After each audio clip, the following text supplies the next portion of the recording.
Today's episode is brought to you in part by Amazon. Everyone loves the convenience of shopping from home. Amazon helps you do just that. Shopping for new computer components, the best gaming peripherals, or even pre-built PCs, there are always new and interesting finds on Amazon. Right now, you can get free 2-day shipping with a free trial of Amazon Prime that you can cancel anytime. I got Amazon Prime. It's pretty awesome. Plus, you can help support Defense of the Patients by visiting defenseofthepatients.com and clicking through the Amazon banner on our website. Just click the banner and do your shopping. No additional charge to you, and Amazon provides support to Defense of the Patients just for telling them we sent you. So remember, before you shop Amazon, visit defenseofthepatients.com and click on the Amazon banner on our website to support the show at zero additional cost to you. Thanks, guys. Now here's the show.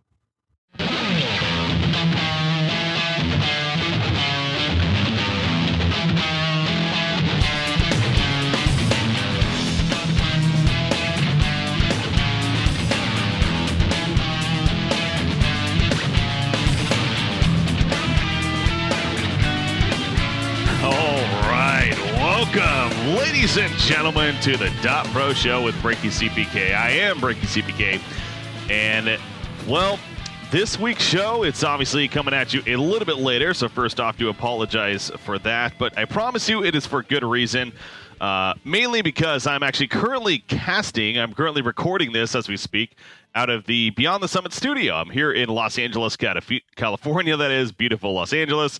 Nice and sunny out here. The weather is pretty hot, actually. It's been in the triple digits as far as Fahrenheit goes, as far as degrees. Anyways, the point is, I've been out here because I've, of course, been casting, in my case, the Southeast Asian region of the TI7 Regional Qualifiers currently taking place. And, well, by currently taking place, I mean, of course, officially wrapped up by the time you hear this now. So that's why things are coming at you a little bit later on, though, mainly because I also wanted to get guests on the show here for today. A plethora of guests, you could say, from casters that basically casted different regions. So it's going to be a mix of casters that I was able to get to sit down with in studio here and do a session with them. But then also a couple others, as usual, on the line, online even, and get their takes in terms of their specific regions and how things went. But, man, do we have plenty to talk about today. Of course, we officially know the 16 teams that are going to be going to TI7 now. Wait, did I say 16? Definitely meant 18 teams, of course, as it's going to be, as they announced a couple of weeks ago, the 2 group stages of 9 teams in each. So just so used to it being 16, but no, it is going to be 18 teams, obviously. We found out the remaining what would that be? 12 teams then. Obviously, the 6 teams initially announced as far as the invited teams. We talked about that on last week's show. But now we have the following 12, and in total 18 as a result. So the qualifiers wrapping up. What an event it was. Definitely, again, plenty to talk about. So before we start bringing guests on, though, to kind of start breaking down the regions, of course, as always, I like to begin my shows with a segment I like to call the good, the bad, and the ugly. All right, so starting with the good, of course. Well, it's pretty obvious here once again. It's going to be a very successful overall TI7 regional qualifiers. We have 18 teams. I keep wanting to say 16, but it is 18 teams now going to TI7. We know them pending visa issues. Obviously, you kind of just cross your fingers and hopefully that doesn't take effect. But as past is showing, wouldn't be surprised if that unfortunately happens to one, if not a couple of teams. But for now, these are the teams that are set to be going due to them qualifying. Of course, we have the original invited teams: OG, Virtus Pro, Evil Geniuses, Team Liquid, Invictus Gaming, and Newbie. Now from the regions, we'll start breaking it down. Europe, we have Team Secret as well as Planet Dog.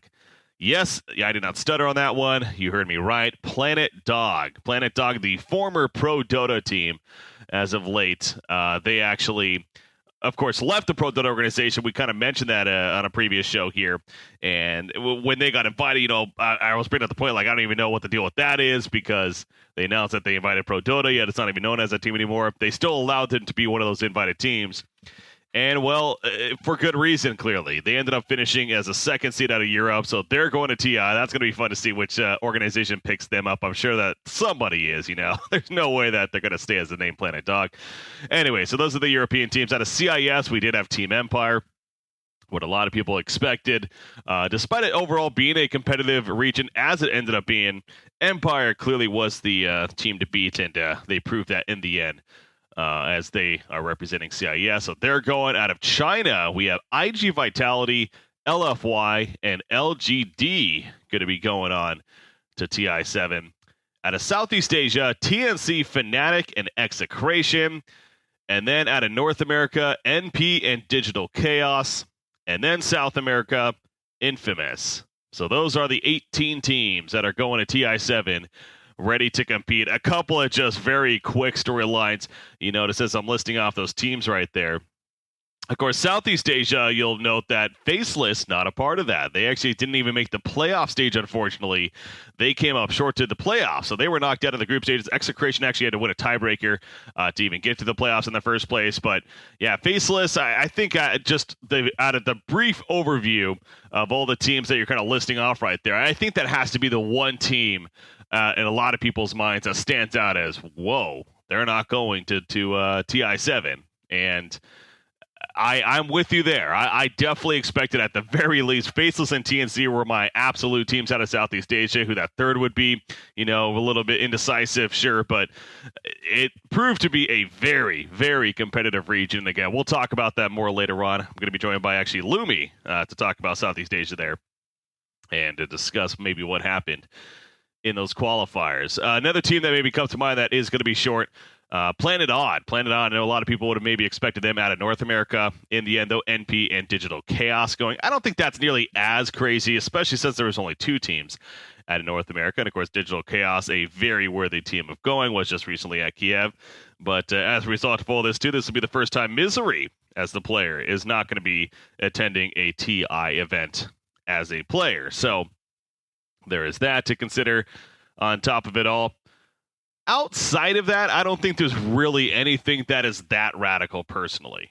Europe is kind of the last one. Planet Dog, yes, it's a team that had to win the Open Qualifiers to even get into the event. And then here they are going to TI7 now.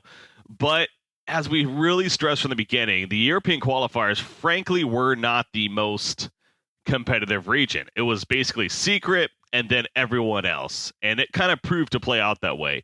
Mouse Sports actually did make it to the finals. They were in the winter finals to face off against Planet Dog, in the grand finals, I should say, to face off against Planet Dog. Planet Dog had to grind through the losers. They, in fact, had to beat Singularity 2-1, Danish Bears 2-0, and then they beat Mouse Sports 3-1 in the grand finals. So I guess that is another one. Mouse Sports maybe would have been a team that people would have expected, especially them getting to the grand finals. But Planet Dog, their roster, again, we're going to talk about this later on, but Planet Dog, you got Swift, Ending, Kaiser, 3-3, J4, and Milan is their full team right there. So that's what happened in the European region. And again, it wouldn't be surprised. I'm sure there are people out there that are listening to this that just did a wait a second, who?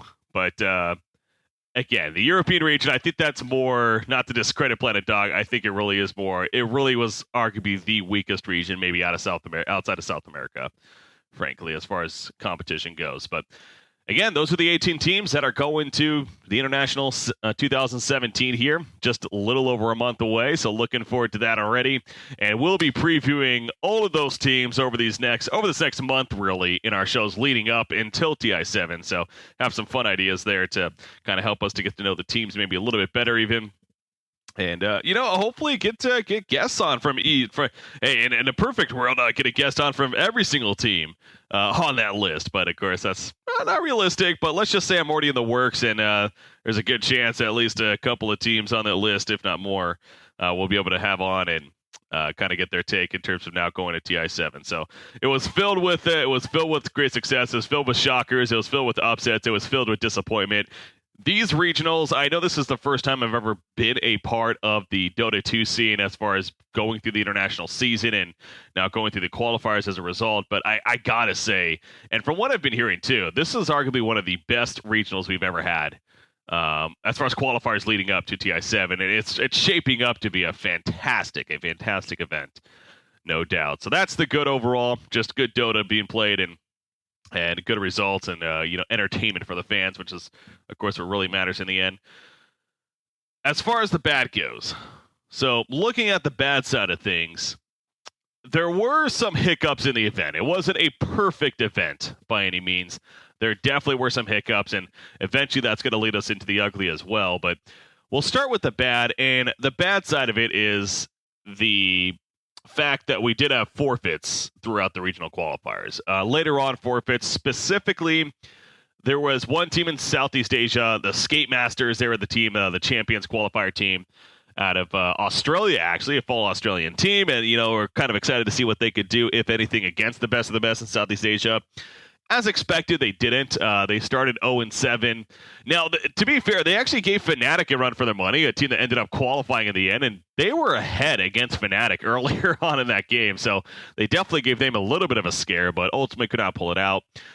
But being 0-7, they actually decided it was best to just forfeit their last two matches, figuring, what's the point, right? Then in South America, we had multiple teams. And actually I'm going to be joined by Zrock later on in the show. He'll give us a better idea perhaps of what happened there, but we had multiple teams. In fact, I want to say a couple of teams there. I'm looking at the records right now. Elite Wolves and Union Gaming BO come to mind. Possibly more. Anyways, the point is they ended up forfeiting their later matches because, again, same story. There was nothing to play for in their minds, and frankly, they're right. They're right in that sense. I mean, and this is where it's kind of, it's hard to put blame on somebody. It's hard to put blame on the teams when that's true. There is nothing to play for at that point. Why should they play? Well, the natural argument is that they should be playing for the fans. They should be playing for the people that are watching, and for this opportunity that they were given.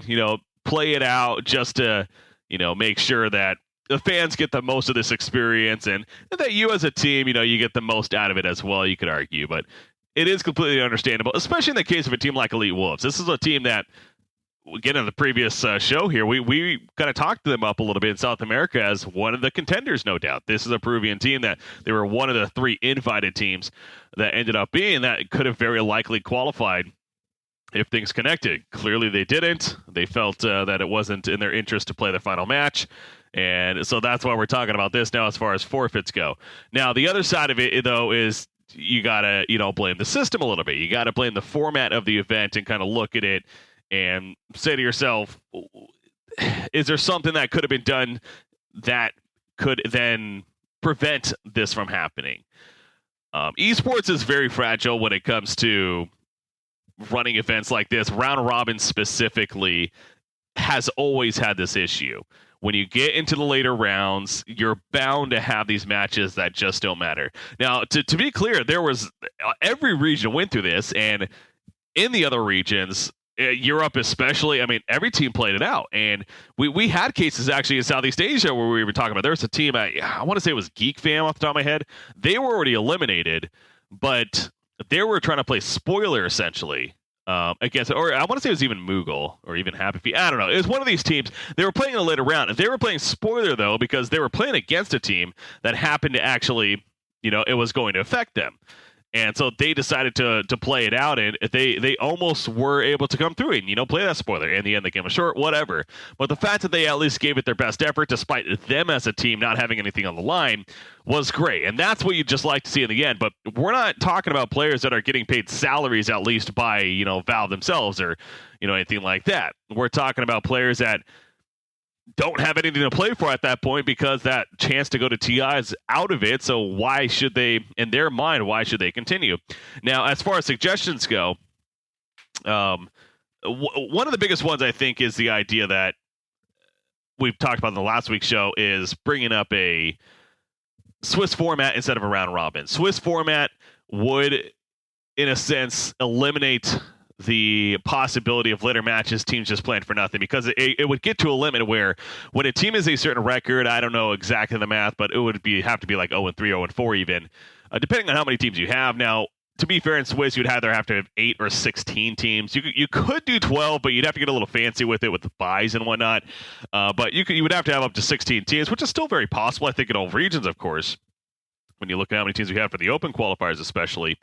But it would get to a point where teams, they literally have a chance until they don't. And then when they don't have a chance, you just don't play any more matches. That's just how the format works.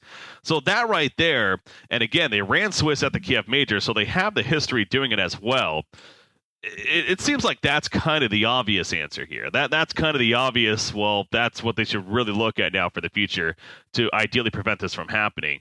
There is also the possibility you could bring up of incentive. Dream League most noticeably has done an incentive system where they will pay you based on every game you win. So you could take a very small amount from the ultimate prize pool of TI and have that go towards these qualifiers and say, there's a reason to play just simply because of the money that's on the line.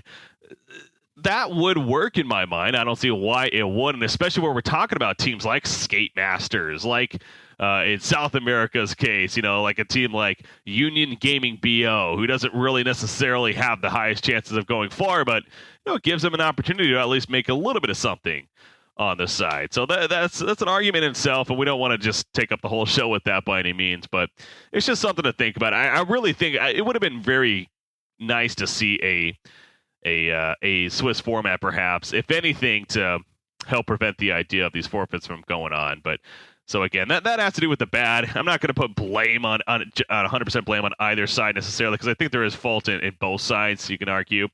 But in this case, thankfully, none of the matches that were forfeited. To be fair, Skate Masters forfeiting against TNC as one of the teams did actually have impact technically there, but again, let's be honest, what were the chances they were actually going to beat a team like TNC? Probably pretty much minimal to absolutely none. So, but yeah, you really just hope all the teams kind of play it out, like I said. If anything, just to make sure for the entertainment value for the fans, and also just to get you the most experience possible playing against these top teams. That leads us into the ugly, though, with this event. That was bad enough having to worry about forfeits. The ugly, however, had more to do with the tiebreakers.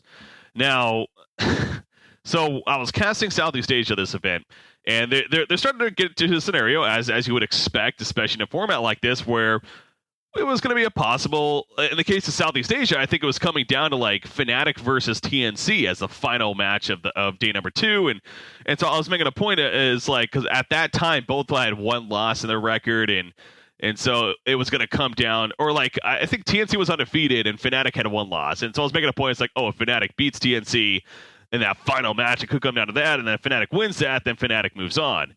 Now I found out later that the tiebreaker format actually doesn't work that way.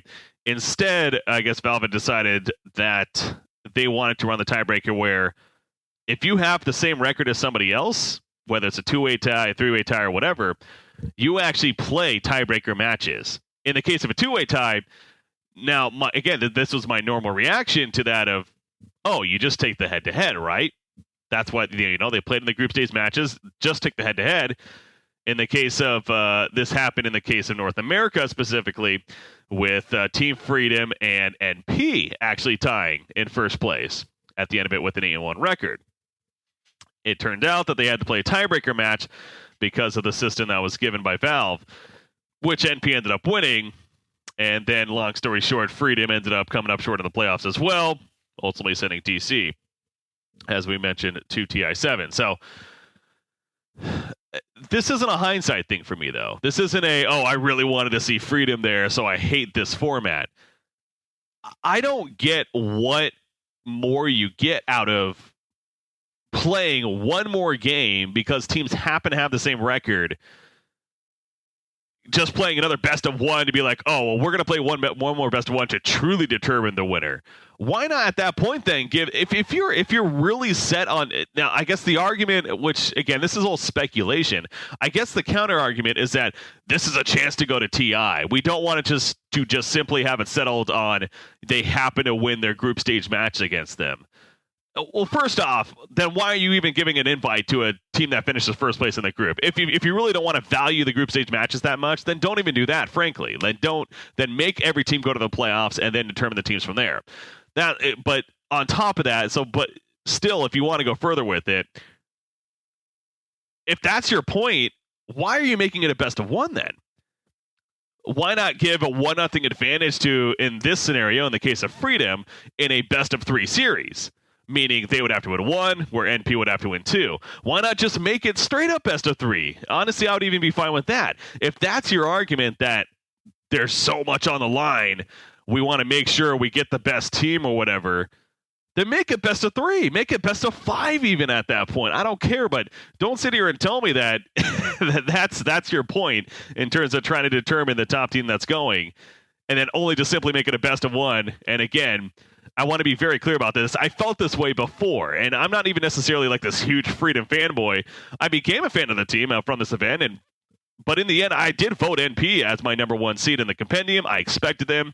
So if anything, NP winning this and this format kind of, helped me get that right. So to be very clear, this isn't a biased opinion that I'm trying to give out here because I'm a fan of NP or anything.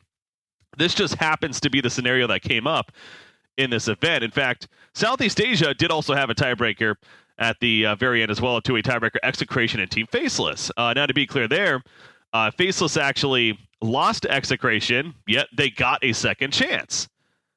So now Execration happened to win that. So this is kind of the opposite of what took place. Execration still ended up moving on to the playoffs in their case, and eventually were able to qualify as a result of that. But my point still stands the same. Why not make a best of 3? Why not give the team a 1-0 advantage? Whatever. If you're just making it a best of 1 just seems absolutely silly to me. Or go back to the beginning of head-to-head advantage should matter. Now, there is also a scenario, however, of a 3-way tiebreaker, and that did actually come up in the case of North America. Complexity, Digital Chaos, and Wheelwreck all ended up with a 5-4 record in the group stages. Now, you can't take head-to-head at that point for obvious reasons. In the case of Complexity, they beat DC, but they lost to Wheel. In the case of Wheel, they beat Complexity, but they lost to DC. And then, same thing with DC, win and loss. So they were all kind of 1-1 against one another in the round robin. So obviously, at that point, yes, then you can't just simply take it ahead. Then you have to go to another measurement. Now, just going straight to something like a time measurement, I would hate that. I would not be a fan of that.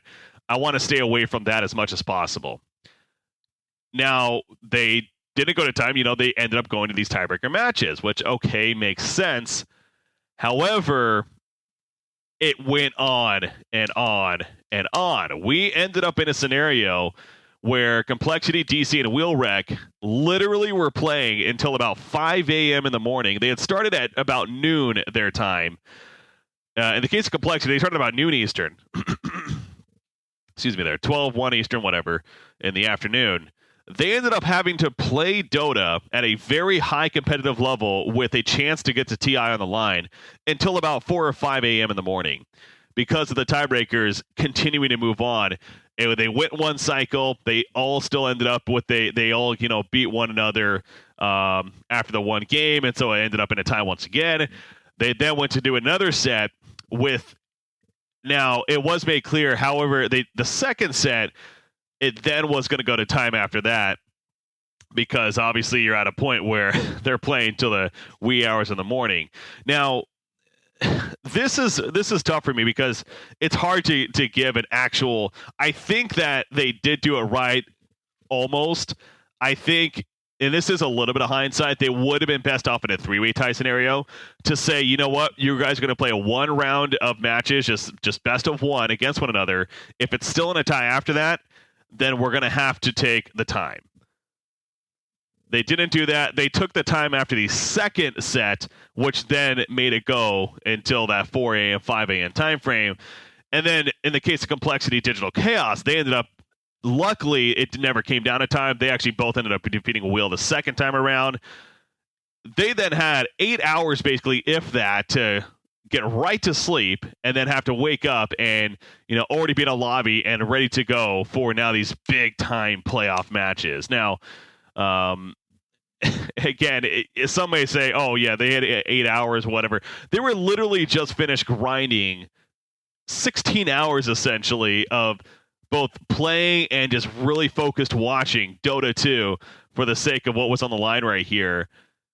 And then to just have to go right into it the very next morning, early afternoon. It sucks for everyone, right? It sucks for the teams, it sucks for the spectators, it sucks for the event itself. And so this was really one of the biggest black eyes, unfortunately, on the event. Now this one I'm a little less critical on, again, because I don't have this obvious answer outside of, like I said, more in the hindsight now. I think they would have been best off just going to the time after the first set of tiebreaker in the case of a three-way tie. But I am very adamant in a head-to-head tie, if it's just a two-way tie like we did see here in a couple of cases, you need to just either take the head-to-head matchup result, or at the very worst, go best of three, ideally give a 1-0 advantage to the team that won the head-to-head. Don't just simply play one game and have that team move on. There's just too much on the line for that to be the case if you really want to go to that. So that's my good, the bad, the ugly. Guys, we have plenty to talk about. We're going to go over every single region right here, kind of break things down, how it went. So in case you didn't, I'm sure in a lot of the cases, people tuning into this, you're using this as a way to just get an overall idea of what happened with the events. But there was a lot of Dota to watch, so we're going to do our best on the show to kind of break it down and give you a good idea of how it all played out in each of the regions. So sit tight, guys. Got guests coming on, going to be talking about plenty, breaking down all the regions here. Stay tuned.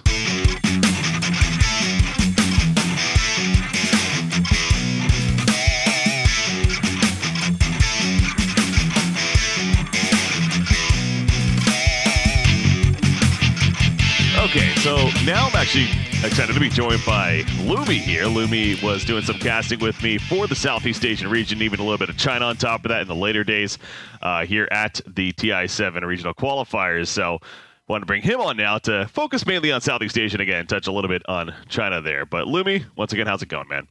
Hello, thanks for having me on the show.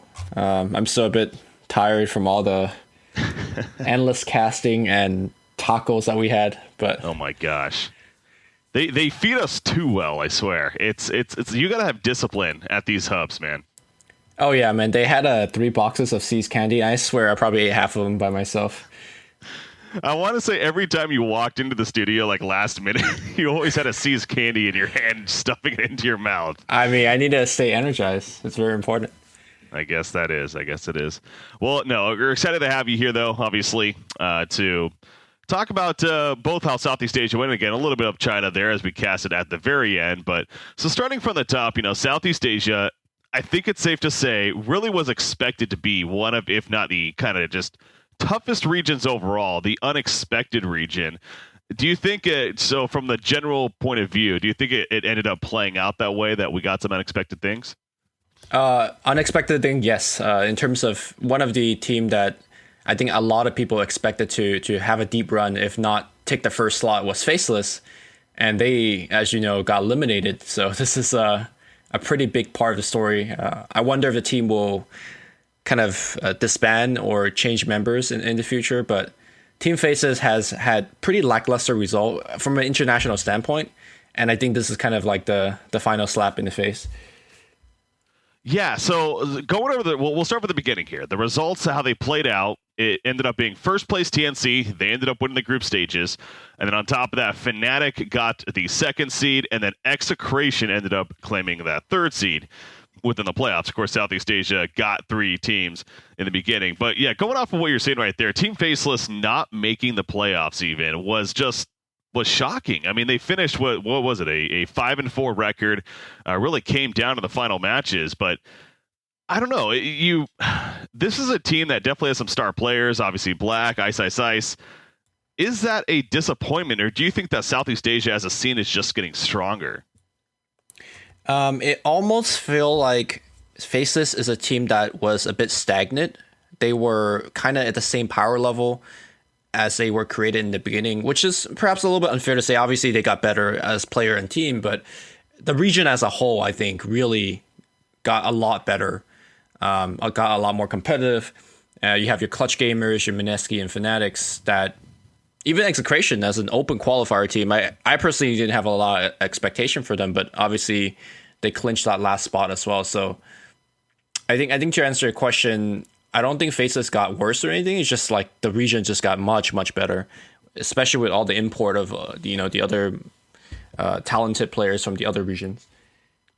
Yeah, no, 100% agree there. And, again, the way it played out, as you mentioned, also Execration, maybe a little bit of a surprise team, but even Fnatic to an extent. I mean, talking about their run, after the first day, we were mentioning how they were struggling against Skate Masters, really the only team that seems to do so in the open, coming from the Champions Qualifier, the old Aussie team right there. And even though they won that match in the end, and even though I think at that point they had like a 3-1 record, Gods especially was making a point. It's like, they don't look too good. They look a little flimsy. Do you think that shocked people when they finished second place? Judging from the style they play, like, which is like guns blazing, we put QO on Bloodseeker, PA, we're going to just kill you in 20 minutes. It's not too surprising that they took such a high slot at the group stage.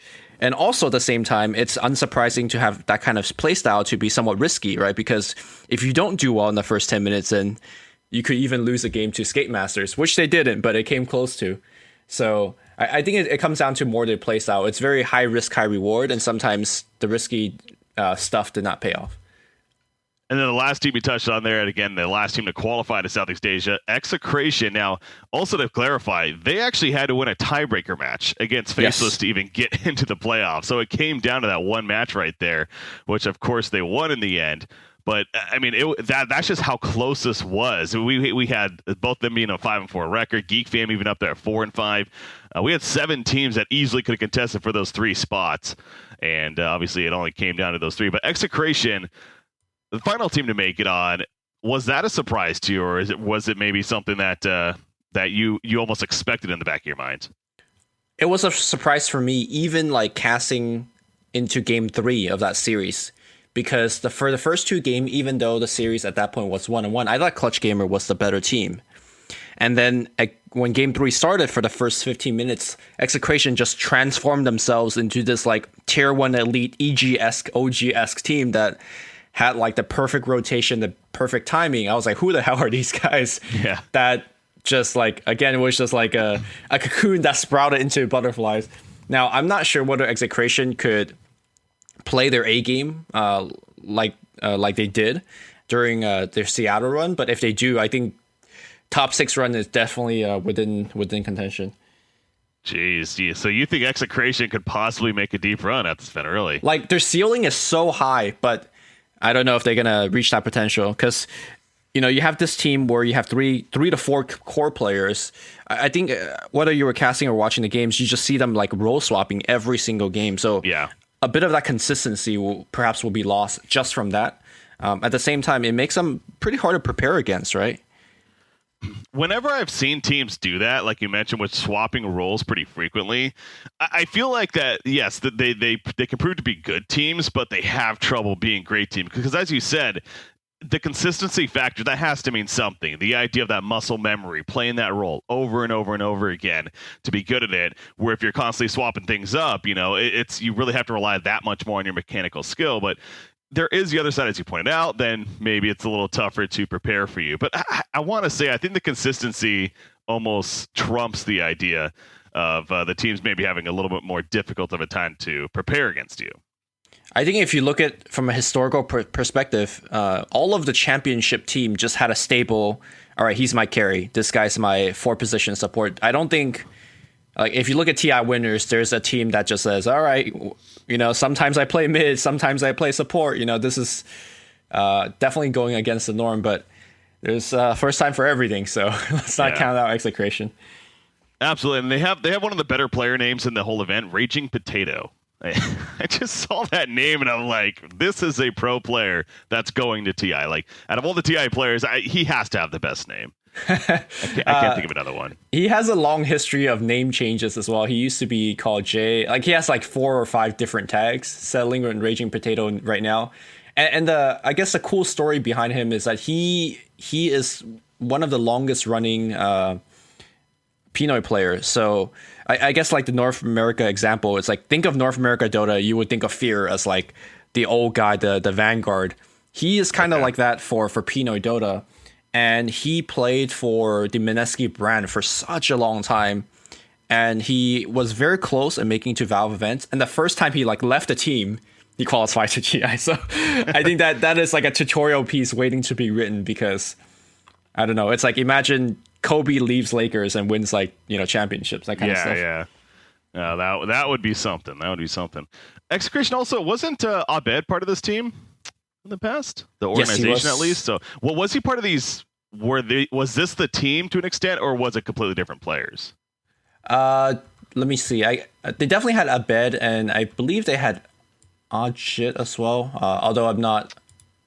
Yeah, I'm looking through. They had Gabby, but that's. Or I think I'm confusing it with a different team. Yeah, no, I'm looking at the history actually now myself as I ask you, and it doesn't look like it looks like it's a completely different team, to be honest. No. Let me. Now it's bugging me. Now you have to find out. He did play on Execration at 2016. Yeah, but I think it was different players though. To be fair, yeah, is what I'm getting at. Lumik or Chemo. He's known as Chemo, but he tagged up as Lumik during the qualifier.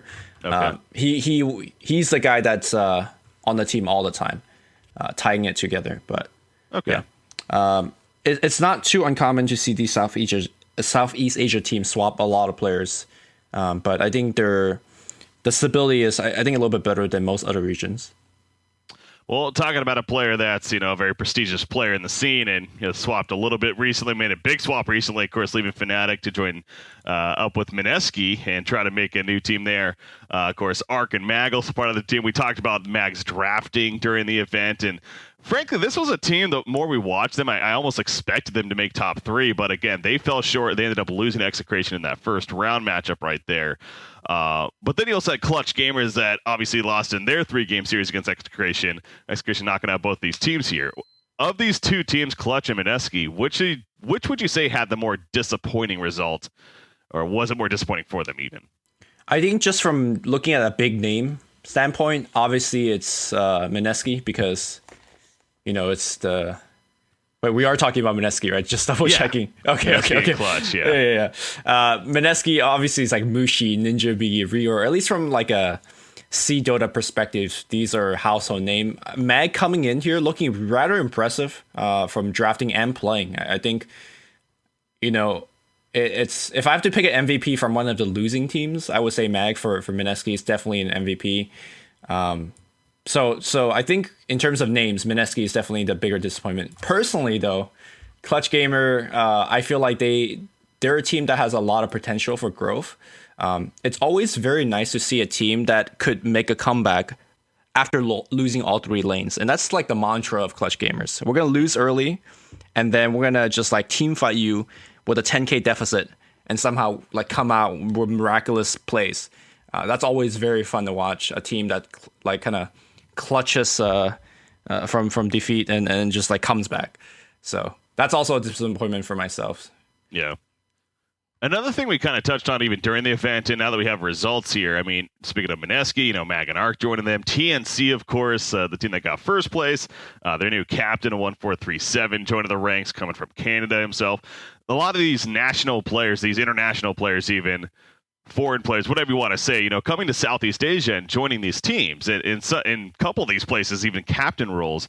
Is that something you almost expect to see more of as time moves on here? One of the kind of traditional criticism for C Dota is that they just lack good leadership. You would see these teams with crazy individual skill level, but they would get ahead, but they can't close out a game. And I think bringing in Mag, or in the case of TNC 1437, really gives this team like a brand new level up. And you saw from TNC's result, they would get ahead, they would not squander any lead, and they would just finish the game. Yeah. It almost made their Dota like kind of boring to watch from a perspective point of view, because like there's no throws, right? It's just clean Dota, but that's how championship teams are built. So yeah, TNC's only loss was to Clutch Gamers. Actually, I believe we were casting that series if I'm not mistaken, and ended up being a game where TNC even had the lead earlier on, but Clutch Gamers actually closed it out. So that was one of those rare cases where TNC had that slip up, but obviously it didn't matter in the long run as they finished first place overall. All right, so we got TNC, we got Fnatic.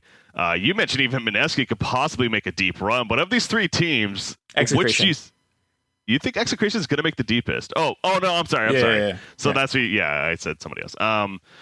Of those 3 teams, Execration, TNC, and Fnatic, which do you think is going to make the deepest run at TI? I mean, Execution, you've already suggested, could possibly make even top 6. So, all right. So, are you ready for some Dota psychology? Because oh boy, yeah, I am. We all know about that, yeah, psychology. So, in terms of individual, or in terms of just like raw performance, I think TNC has all the right pieces. They have a good leader. They have great drafting. They have great core players. I think, if you flip enough coins, I think TNC in most days makes the deepest runs. But Fnatic has this kind of like crazy fast strategy that if you watch past TIs, MVP Phoenix, when teams walk into a best of 3 and they weren't prepared to deal with like a 10-minute dive at your tier 3, you're going to just lose that game. And that's exactly how Kyo and the rest of his friends won games back in MVP Phoenix days. And that's how they're going to be winning games, in August for Fnatic. So it comes down to whether other teams take Fnatic seriously, whether they prepare for their strategies. I feel like if they do prepare for Fnatic's more or less a one-trick pony. At least currently, that's what I saw from the qualifiers. If they don't prepare for Fnatic is going to go ham. And that's kind of like what happened last TI, right? Like Digital Chaos, everybody expected them to get 13 to 16th places. Yeah. And they just like had a good event. They roared to second place. That could very well happen to Fnatic and maybe to a lesser extent Execration.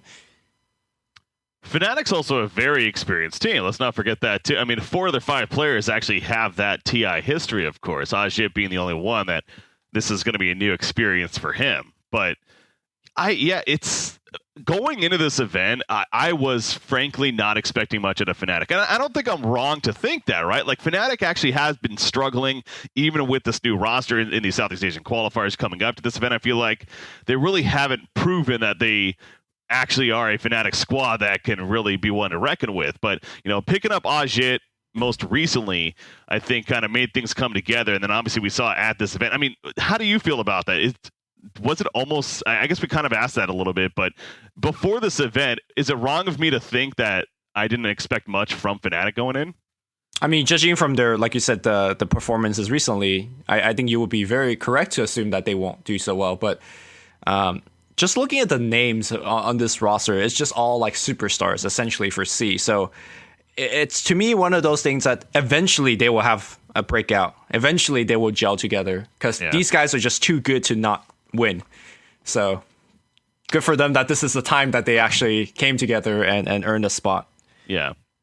I still personally lean towards TNC. I feel like if I had to pick a team that's going to go the deepest in TI, I've been very impressed with 1437 and just that team overall. Cuckoo's quickly becoming one of my favorite mid players to watch, honestly. He's one of those, he's not afraid to make dangerous and derpy moves to an extent where he'll get himself killed, but they're also damn entertaining to watch. So it depends on what kind of betting man you are, right? If you're ahead, you have a big pot, you want a safe bet, TNC is your safe bet. But if you need an all-in a hand, right, I think Fnatic would be a very good team to all-in there. Okay, no, that's a safe bet. And again, I think Southeast Asia is also proved even a little bit more this event that they are going to, or that they're going to prove that they deserved 3 teams, because there's those people out there that are like, well, why is Southeast Asia, getting 3 teams? They don't deserve that. I think that they are. I would not be surprised if none of them finish in the bottom spots there come this event. I definitely expect all 3 of them, of course, to even advance on past the group stages. Yeah, that is for sure. So, I mean, casting some of these games and watching some of the games from the other region, I don't think it would be too crazy to say that C and perhaps a little bit of China is like the most stacked region. And then you have NA, and then the joke that is Europe. So I don't know. I feel like C is just super competitive. Going back to the point that you made earlier, like Faceless used to be king. Now they're just pushed out because everyone is so good. Yeah, I'm still absorbing that, as I'm sure many people are. That we're going to see a non-faceless Southeast Asian representation, 3 teams, and none of them being faceless. Crazy, crazy stuff. But again, it goes back to show you that it is a good region overall, and one to expect perhaps big things from when it comes to TI7 here, main event. So, all right, that's Southeast Asia. And not to go too much into China here by any means, but just to get your quick thoughts on how the results shaped up. We had IG Vitality, of course, taking it in first place. LGD and LFY as second, third, or worse, so LFY second, and LGD ended up coming in the clutch at that third spot. This is another one of these regions where it's just like, who knew what was going to happen, right? It could have been anything. Were these results surprising to you, or was it whatever? They are surprising in how similar, like at the beginning of day 2, we had like 6 teams tied with each other, right? Yeah. So like if we could time travel to an alternate timeline or something, and you play this qualifier in the Chinese region over and over again, you could very well see like vastly different results. Whereas like if you play the C qualifier, a lot of times TNC probably still would be the top team, right? For China, you just have no idea. There's just so evenly matched. The one big surprise for me is the fact that Ehom Keen is a really kind of the newish team, the team that didn't have the big names making it into the playoff. I think perhaps they kind of just like spiked a high finish. I actually did not think they would do that well. And judging from the games that they played in playoff, I don't think they were deserving of the top spot. Is that like too rude to say? No, I don't think they're the same class, but obviously they didn't make it there. So they had a good group stage.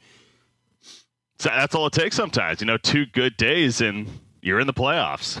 That's kind of the case for them. And to be fair, I mean, they even beat LGD in the very first round of the playoffs, so they had something going. They were on a streak, but then that followed with a loss to LFY, and then they played LGD again, where they then lost there. And I agree with you. I know you were casting that series, and I was watching that here for the studio. LGD was the better team, and they show that. They clearly dominated Ehom Keen really in that series. So in the end, I think the teams that are going are definitely very deserving and going to make for a good Chinese set of teams here to represent. Now, again, the other ultimate question is this is an odd year, so we'll start with that and how it's gone. It's odd even in the sense it's odds non-China, even a China team wins it all. Do you expect any 3 of these teams to be a contender for that first place spot even? LGD, I think, has a best chance. They have a roster that's very individually talented. When things break down at very end of the tournament, sometimes you just rely on your mid player or your carry player to put the whole team on the shoulder, and that's what we saw from Maybe during the last few games of the qualifiers. He literally just put the whole team on his back and be like, "Yep, we're taking you to TI." The danger thing is for some of these Chinese/C team is whether visa is going to be an issue, because that is the issue in the past. That's so unfortunate. We have to always be concerned about that still, even today. But you're right, it is. And the same thing for Southeast Asia. We're going to have to wait and see and play that game of hopefully it all works out. But we're a little over a month away. I mean, it's barely a month away here before the main event. So hopefully that all gets figured out, and hopefully we actually get all the teams that qualified in the end. So. All right. Well, Lumi, always a pleasure. I had a lot of fun casting with you at this event, and really appreciate you joining me here on the podcast. So thanks once again, man, and look forward to seeing you next time already. Thanks for having me, and sorry if I ranted a bit too much. No, that was perfect, man. That was great stuff. Thanks again, man.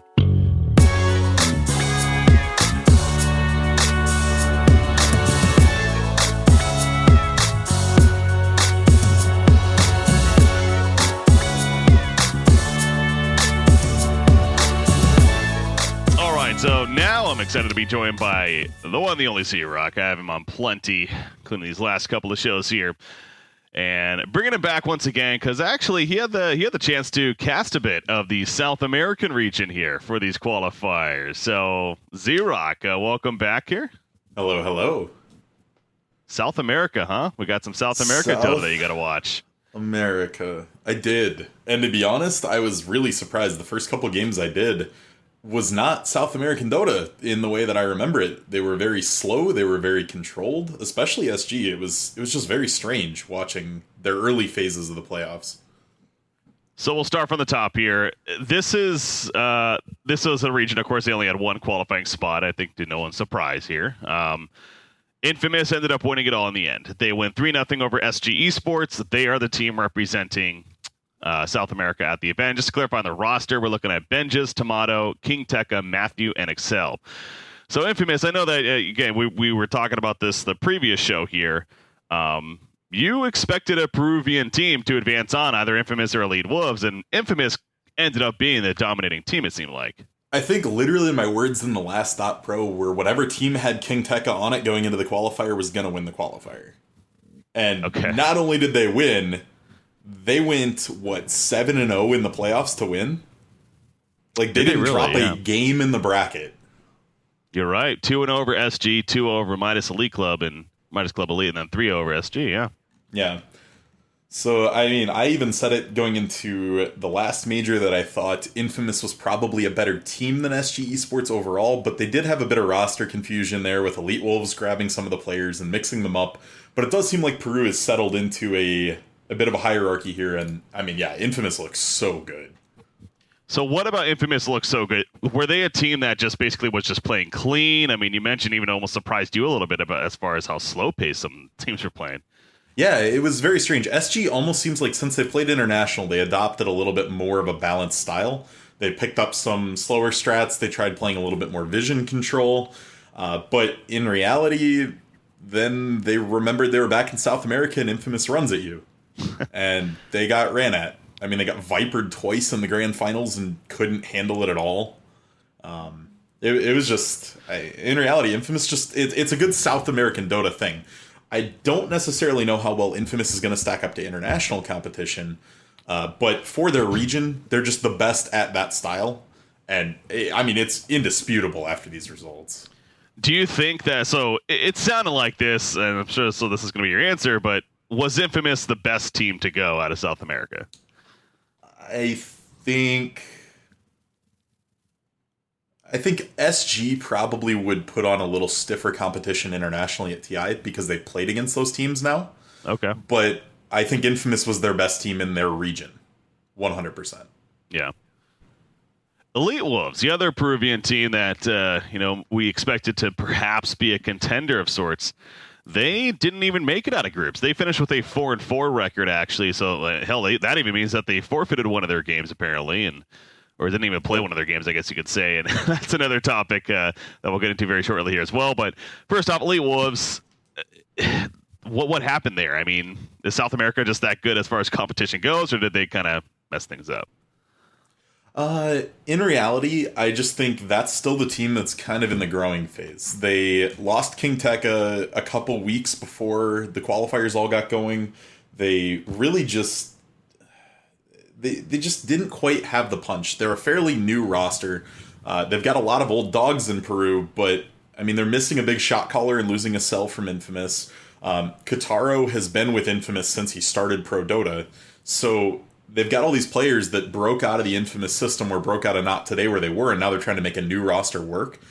And I think they'll compete given time, but they just seemed a little bit lost. Like, they didn't have a captain calling shots. They seemed a little bit scattered with the way they played their games. Yeah. Minus Club Elite, actually, by the way, shout out to them too, because they finished with the 8-1 record in the group stages. What was their only loss? Their only loss was to Infamous, actually. Yep. Sure enough. But they did finish on top right there. Of course, in South America, though, they only had the one team going on, and that's why the top four went to the playoffs.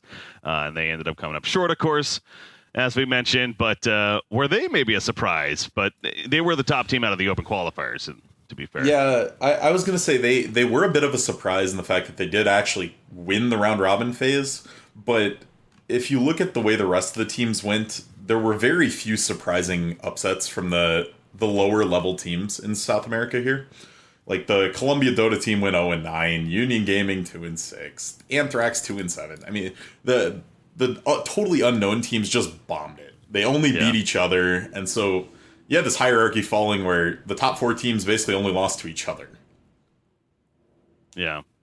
What was the meta like in South America? Because I definitely noticed, watching across different regions, and I got to cast Southeast Asia myself, and even that was a little bit surprised in some cases. But what would you say, were some popular picks as far as South America went? I won't even say just South America, but I think the breakout pick of this tournament that's going to be first phase banned the rest of the patch is going to be Sand King.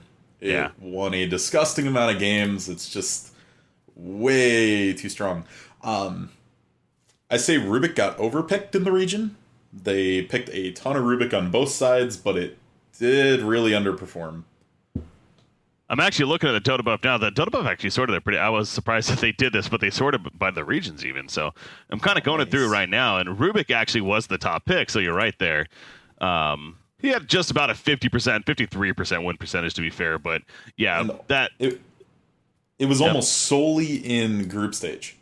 In the actual playoffs, I think Rubik went 1-5, 1-4, something like that. Okay. It definitely struggled to win games come bracket stage, but that was definitely the pick I saw a bit overpicked, I think, in the region. A lot of Undying, just relative to how often he's picked in the other regions, but that's always been a South American staple. I will say one hero that's a little bit surprising to not see up there is Lena. Lena is way down there. Only picked 10 times throughout the groups and the playoffs there. She was only banned 12 times, so it's not even like she was banned all the time either. Yeah. She was very popular in other regions, I'll put it that way.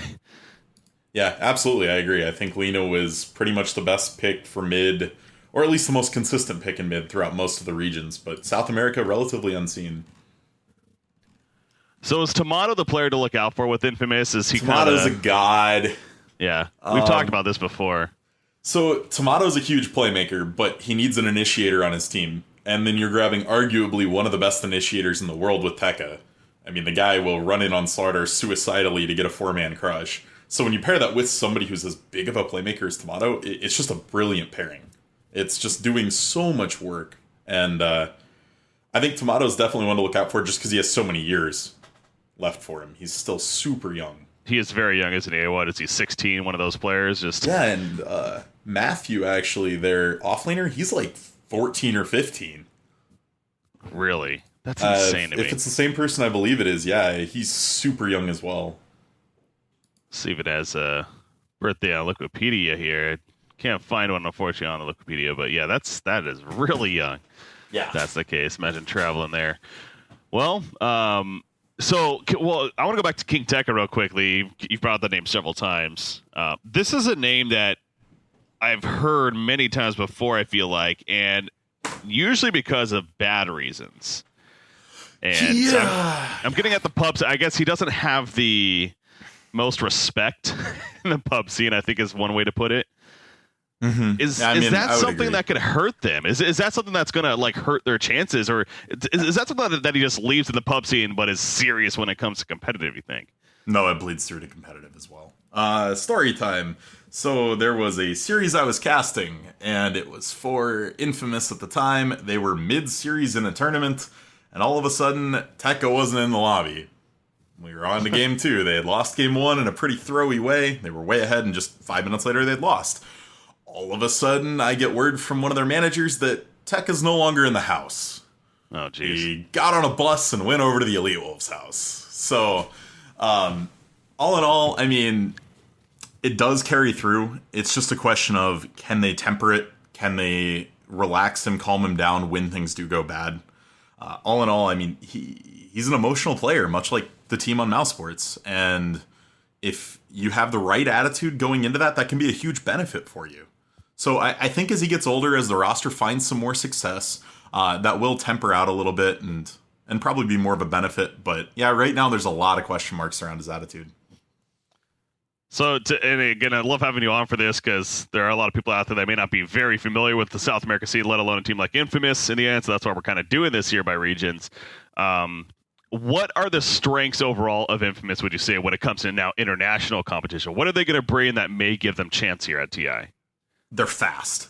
I mean, we saw SG drop Secret, almost drop EG. It's going to be the same style of play from Infamous. They're going to look to pick up things like Slaughter Lifestealer. They're going to look to pick up Voids and a bunch of AoE to dump in that. And they're going to try to get their levels and then group and just run at you. So look for a very fast-paced style of gameplay. If they get put up against some of the slower Chinese teams or some of the more premium Europe teams like Secret again, they could definitely make some waves. I think if they play against the North American teams, they may struggle a bit, or even the Southeast Asian teams that tend to play a little faster as well. So yeah, I think a lot of how they'll do will depend on their group.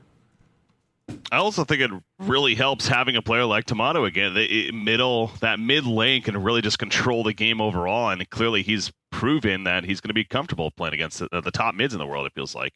Yeah, the mid and the 4 position are definitely the most impactful in this patch. We see the roamer have massive impact, and the mid laner has to actually influence the game now. There was a time where you just farmed in the mid lane for a while, hopefully you got big enough to carry the game. Now you got to be a playmaker. That's why we're seeing Pucks, Linas, Quaps, and all these fast-paced mids come back. So yeah. I'm really excited to get to that meta. I think it's a lot more fun. But yeah, Tomato's going to be a huge boom for them. I think he's the up-and-coming mid player in the world. All right, well, enough about Infamous. Let's talk about South America as a whole and these qualifiers and how they went. And there comes the depression kicks in. Yeah, so I was on the Valve casting list. Casted day 2 of this qualifier on the ticket and everything. Was supposed to have 6 games. We get through our first 2 games, and then we get to our third one, and one of the teams just doesn't show up. And we start asking around, and the admin comes back and said, well, since they're out of the groups, they don't want to play the games. The official rules said play all your games out, but what do you do to punish a team that got through from the Open Qualifier? There's really not a lot you can do. So that game got canceled. The very next game was 2 teams both out of the bracket. They both decided they didn't want to play, so it got canceled. Third game, same thing. So on my day, I was supposed to cast 6 games, and there was supposed to be a lot more Dota. My 6 games turned into 3 games that lasted a combined 2 hours and 20 minutes. The last game that I casted was only 11 minutes, as the team that was already out just GG'd after they died a couple times. Oh, man. So, I mean, this brings up a huge issue with this whole thing. The prize pool for TI is insane. It's been insane for a few years now. And I think this is the exact reason we need to pay teams per game they play in these qualifiers. They're still providing entertainment. They're still pulling viewers in. They're still drawing interest to Dota. If you even took $500,000 out of the prize pool, you could pay every team that played the Opens $10,000. Mm-hmm. And that would give you something to hold over them, make sure they actually try in their games even when they're out, give them a reason to keep playing. I mean, you could even structure it so that it was like, instead of just $10,000 to every team, because that would be what, 10,000 over 9 games, a little over $1,000 a game. Just double it if you win, nothing if you lose. Yeah. For every single game. Then there's reason to win every game. You're winning money each game. Like Dream League does that, I believe. Every series they play in and win, they get paid. So I think something like that would be hugely beneficial to these qualifiers. That's definitely an interesting way to look at it, and I could see that being a very viable way to try to help make sure that doesn't take place. And also to go even further on that, I mean, Southeast Asia actually ran into that issue as well. The Champions Cup team, Skate Masters from there, they ended up forfeiting their last 2 matches because obviously, they were out of it. What's the point? They ended up making an apology after, blah, blah, blah, whatever, but It's understandable though. You know what? Why would they play? They were 0-7 at the time in this case. It's like, why would they care to play it out? And I mean, I do kind of get it. So yeah, giving them somewhat of that incentive could definitely help with that. Yeah, and it's funny though because Southeast Asia has this fanatical fan base that's also very vocal, and Skate Masters ended up being kind of a big deal. It got some posts made about it. It got some traction. No one said anything about what happened in South America. I literally have not seen a post about it. So yeah, it's just one of those things that until this gets addressed, it's going to continue to be an issue. And as these precedents get set, it's going to become more of an issue. Well, another way to also go with this is, and this is something we talked a little bit about on the stream, even in our case, with, again, going back to Southeast Asia here, even tie-breaking system. The way the tiebreakers were handled in this event was a little, frankly, disappointing. When I first heard that, because when we were first talking about tiebreakers, I was like, oh no, they have the head-to-head, so they would go on. And then I found out later that it's like, no, that doesn't even matter. They're going to be forced to play tiebreaker. North America is where this was most obvious. Obviously, in the case of Freedom, I know another depressing moment. You and me both, man. I would have loved to see them go on. But Freedom, of course, they had beaten NP in the group stages. Then they were forced to play a tiebreaker, though, because they finished with the same record in the end. So, and which they lost, and then we know the end result there. So, I mean, to dive into tiebreakers as a concept, think of North America for this system. They started playing at roughly noon on, it would have been Tuesday. Yeah. And they ended up playing until 4 or 5 in the morning, and then had to be up and in a lobby 8 hours later. They had to have calmed down from their game, relaxed, watched the replay if they wanted to actually learn anything, go sleep, get up, eat, shower, and then be ready to play in 8 hours. That was absolutely insane the way that was structured out. That was a little tougher. The three-way ties are tough because obviously that head-to-head goes out the window, and it's like, well, you kind of have to do what they did in the end. Unless you just want to take like time from the beginning. If you just want to take time from group stages, but that sucks, right? Like you hate doing that. Too. I don't like complaining about something without suggesting a fix. And to me, the best way to fix this is Valve put some work into developing the tier 2 scene in the upcoming few months, and for the next major, we bring 16 teams to each of these qualifiers, and we do it Swiss. Swiss style will totally eliminate a tiebreaker. It's going to structure out clean, divided playoffs for teams that get more than one slot. And if you're going to do the direct invite for the first place team again, you have a guaranteed first place winner. It would take 16 teams to do it right, so you don't have anyone else playing each other in the first and second rounds. It's a bit of a struggle to do with 10. 10 would be impossible. It'd either have to be 8 or 16. Yeah. And 8's a little subpar. So, yeah, in reality, I think they either cut it to 8 and do Swiss and just deal with a little bit of complications that makes, or they go to 16 teams. Because I think we've seen now how bad round robin can be. This was that specifically. I'm almost glad that happened because you would hope it kind of opens the eyes of Valve, if anything, to be like, all right, we do need to look at this. We do need to change it up because, especially in the case of Complexity and DC and Will, even more so in DC Complexity because they had to then play the next day because they did end up qualifying. That was just absurd. I remember kind of continuing to look at my watch, and it's like 4 a.m. in the morning, and they're still like just finishing up these tiebreaker matches. And like, it made the point on stream, they're human. Like you can't expect, they're gamers, they're playing a video game, whatever. Like we can't look at it from that perspective. They're human beings. This is something that takes a lot of mental draining playing so much Dota over 2 days. There's a total difference between mindlessly queuing Dota for 9 hours and playing competitively, having to focus, and between your games you're watching replays, you're working on draft strats, you're working, and having to focus that long, it's impossible to play at your best. We absolutely saw in the case of Wheel especially, I talked to one of their guys, he only got 3 hours of sleep. You can't play good Dota on that. You just can't.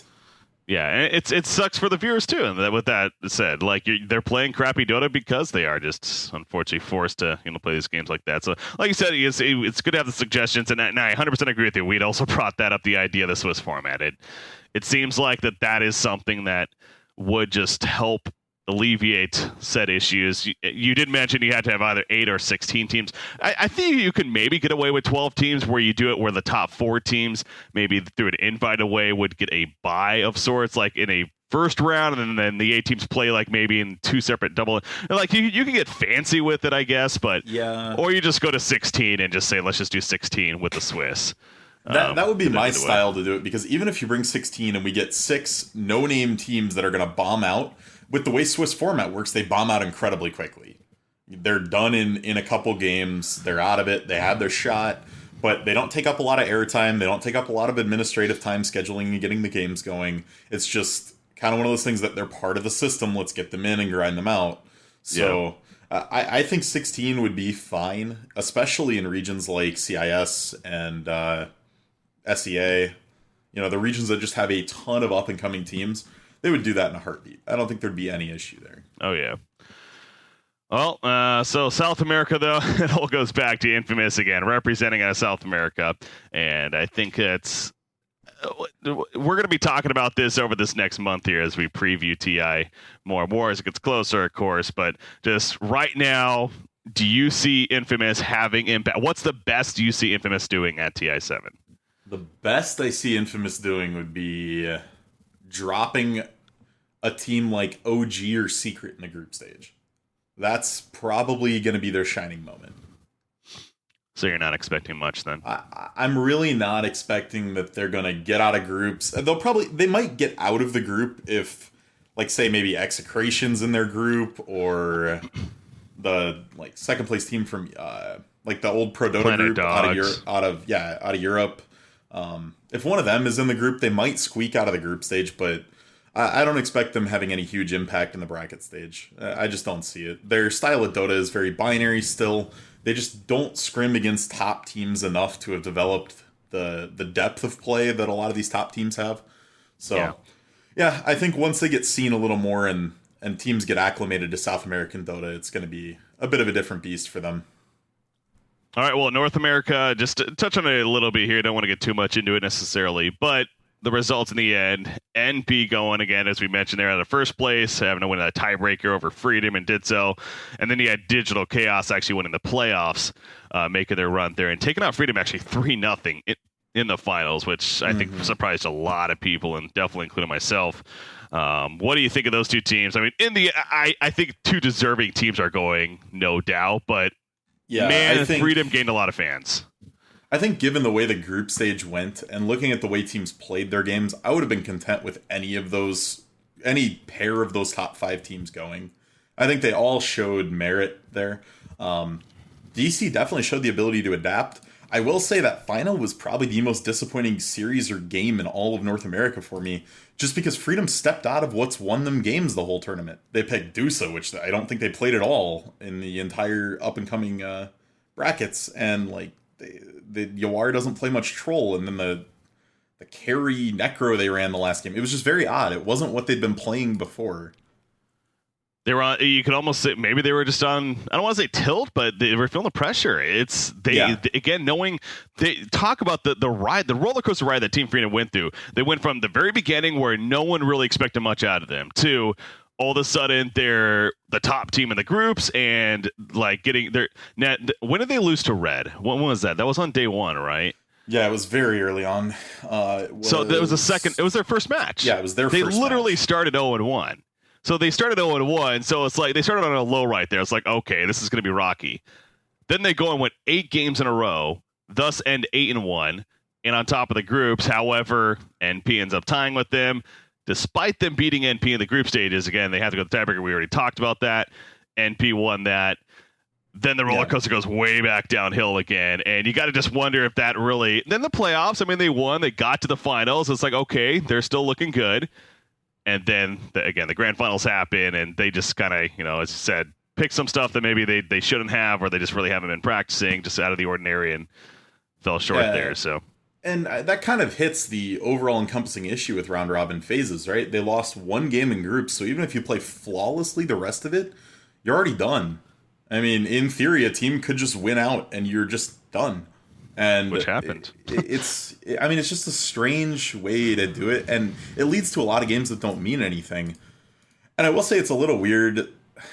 Like, it's hard to have a double elimination playoff bracket like they did with only this few of teams, because the fact that we saw Freedom beat DC immediately goes and then beats Complexity, and then they replay Freedom right away. It's like there was no advantage for Freedom for winning the winners final series other than they skipped the Complexity series. Yeah. Should there be a 1-game advantage going into it? That's totally up for debate. But yeah, I don't know. Like, overall, I think round robin is definitely the biggest weakness in this format, and we got to see almost every glaring issue you can have for it across a couple of the regions. So yeah, we'll see if Valve wants to reevaluate. I hope they do, but going back to, though, again, with NP, I picked them first anyways, and so them finishing first, as you did, as many did, I'm sure, that was a surprise. And I think it is good because honestly, I feel that they actually have a legitimate shot at going far at the main event themselves. DC is going to be interesting. Abed's, of course, I am glad that they made it too, in the sense that Abed's this big story now, especially hitting that 10K MMR, obviously with all that surrounding that. So, again, I feel like NA got 2 solid teams, to say the least, that went. But yeah, it's Freedom made it so close, and they were kind of playing this underdog story, but obviously could not break through in the end. So I do have to point out, as far as the predictions go, the only ones I missed were NA's second place, I had Complexity,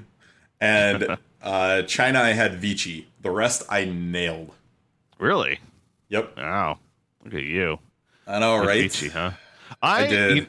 Now that you mention that, I actually got China correct. I didn't get them correct in the order, but I did get all 3 China teams. Yep. Surprisingly enough, so. Yeah, you mentioned LGDFY, and yeah, I just wasn't sure. I went with the Vici, wanted to see Chuan, and unfortunately did not manage to make it through.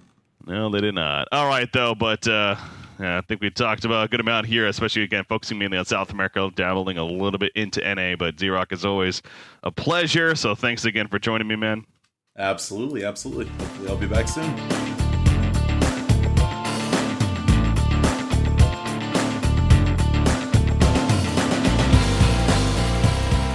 Okay, So now I'm excited to be joined by Tsunami here, and actually in person. We're casting from we're doing this recording segment here from the BTS studio, as mentioned, still here, and both you and I are going to be leaving later on today, but figured we'd get in this first before we do. So first off, how's it going, man? I'm doing good. This is the cap off to this week that I've had. A very overall surreal week, I'd say. Thoroughly enjoyable, but definitely it's something that I didn't expect to be happening to me so soon. But I'm honored that I was given this privilege, and I hope I took as much of advantage of it as I could.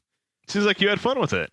I did. It was, I guess, a rare opportunity for me to be in front of the camera, as most people have known me as just this voice. And so it was exciting to be able to interact with all these people whom I know on the internet and confirm that all of them are just as amicable and enjoyable in person as I suspected they would be from, just the personalities, or rather personas, that is kind of I wouldn't really say it's a character, but like it's always difficult to know whether or not like someone's internet personality will match up with their real life. But I can say for the Dota scene, it does seem to be fairly accurate. Have you ever met anyone here like before, or was this really new for everyone? No, I had come very, very briefly. In fact, like the people who follow me, I think are just like even only a small percentage of them would be aware of it. But there was one random LAN by the name of WESG that was going on before the Summit 6. And this was like 1 month after I had started casting with like Lyrical and stuff like that. It was like October or November of 2016. And it was like one of the opportunities that you would always hope for as an up and coming stream or caster, where LD just like messaged me on Skype, and I had never spoken to him before. And he was just like, hey, I've been listening to your work recently, and your name was mentioned to me by some people at BTS, and I need you to get on a plane and come here tomorrow. And, that's always like the image that you have in your mind is like, I need you and no one else but you. But really, it was just because like they were all prepping for Summit 6. Yeah. And they didn't really have any free casters around. And so, they flew me out. And unfortunately, I didn't really get as much face time as I was hoping, since it was I don't remember what time zone it was, but basically I was casting from like 1 a.m. to 6 a.m. Oh, geez, one of those, yeah. Yeah, and they were off prepping for the summit, and so I didn't really get to interact with anyone other than Lyrical and Aosin, which were the other two casters who were working the event. And so afterwards, I talked to LD, and I was like, is there any chance I could just like stick around maybe a little bit longer and help out with the Summit 6, like the prep work?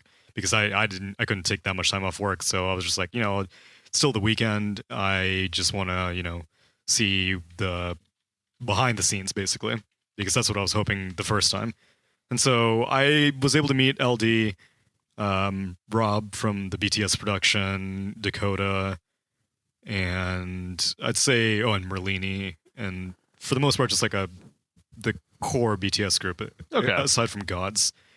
And that was, I guess, my first exposure to marrying my real life and my internet life, and then this was like the full marriage that I've shown my face before briefly on some of my videos, but I was never really trying to be like a face. Yeah. But at a certain point, you don't really get to have that kind of.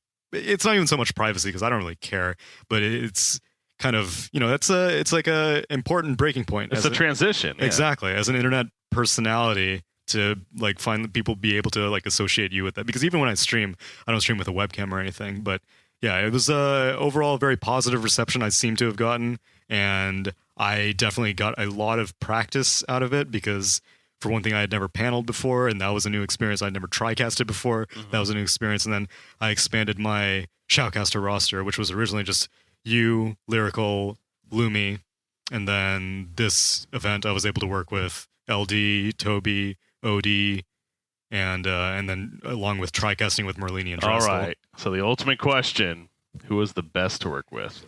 Draskell. I say by. I'd always respected Draskell's game knowledge above pretty much any other caster, and I like anytime I ever heard Draskell say something, like I had absolute faith in it. Whereas for other casters, like sometimes they would say something and I would be like, I don't know if that's accurate or not. And I would look it up. And, all casters are like mostly pretty like game mechanically oriented. But like even with like strategy stuff, like I would absolutely have utmost faith in Draskell. And so it was a big opportunity for me, I think, to be able to like pick his brain. And it may have bled into my casting style because I feel like, you know, I was asking like a lot of softball questions and stuff like that. And I wanted to be like, oh, what do you think about this? Mainly because like it's very satisfying for me to hear someone of his caliber kind of agree with me. But at the same time, because I wanted to like ask the questions that I would always have at home, but actually have the opportunity to ask them during a cast. Yeah, so somebody here that knows quite a bit. No, I agree with you. I got the chance to actually cast one game with Draskell, and just even for that, and a little bit of panel work with him. I've never done it before with him, and he is a very, very intelligent Dota player. Absolutely. And definitely brings the knowledge and knows what to bring and when to bring it. So outside of me, it sounds like he was the best caster that you've ever cast. Pretty much. It's a very close second, very close second, of course. That's respectable. All right, so enough about you though. We got some regions to talk about here. We got Europe, starting with that. I know you were actually casting a little bit of both, Europe and CIS. I want to say mainly focused on Europe though, but no. So the only thing I bled into briefly was Southeast Asia, I think, because based off of the timing of the hub like shifts, EU and CIS were always like back to back, like stacked on top of each other, and so my Valve official casts were all EU, which was a difference from Kiev, which may be what you're thinking of. Which Kiev I was purely CIS, but this one I was EU, and